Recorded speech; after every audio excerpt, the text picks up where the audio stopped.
Le CELIAP, c'est un véhicule de placement extraordinairement puissant pour te permettre d'accéder à la propriété si tu fais pas d'erreurs coûteuses avec. CELIAP, ça veut dire compte d'épargne libre d'impôt pour l'achat d'une première propriété. C'est comme si le REER puis le CELI avaient fait un bébé ensemble. En cotisant dans ton CELIAP, tu vas réduire ton revenu imposable comme avec un REER et tu devrais payer beaucoup moins d'impôts. Mais contrairement au REER, quand tu vas vouloir retirer cet argent-là ainsi que le profit qui a été fait à l'intérieur, ben ça va faire comme dans un CELI. Tu n'auras aucun impôt à payer. Littéralement un cadeau du gouvernement. Mais ça peut vite devenir un cadeau empoisonné si tu respectes pas toutes les conditions requises pour avoir droit au CELIAP. Par exemple, tu as le droit de cotiser 8 000 $ par année pour un maximum de 40 000 $ dans ton CELIAP. Si cette année, tu as ouvert ton CELIAP, mais tu n'as pas mis d'argent à l'intérieur, l'année prochaine, tu peux aller chercher jusqu'à 16 000 $ de cotisation.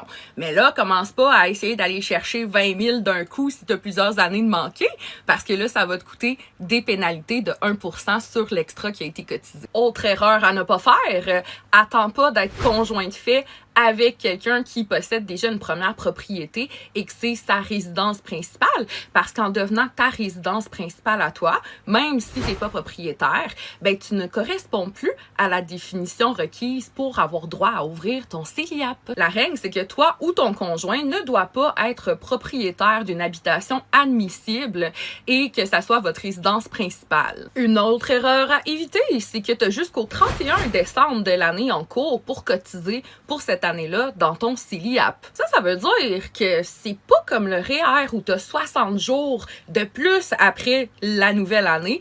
Autre chose bien importante, il faut que tu aies l'intention d'habiter dans cette propriété-là comme résidence principale pendant l'année suivant l'achat ou la construction. Puis je termine en disant que même si tu ne veux jamais être propriétaire de toute ta vie, ça peut être intéressant de t'ouvrir un CELIAP quand même. Parce que tu vas pouvoir transférer ton CELIAP dans ton REER, puis ça va venir te créer des droits de cotisation supplémentaires. Donc, les autres qui vont avoir utilisé leur CELIAP pour acheter une première propriété, ben, ils n'auront pas ces droits de cotisation-là de plus dans leur REER.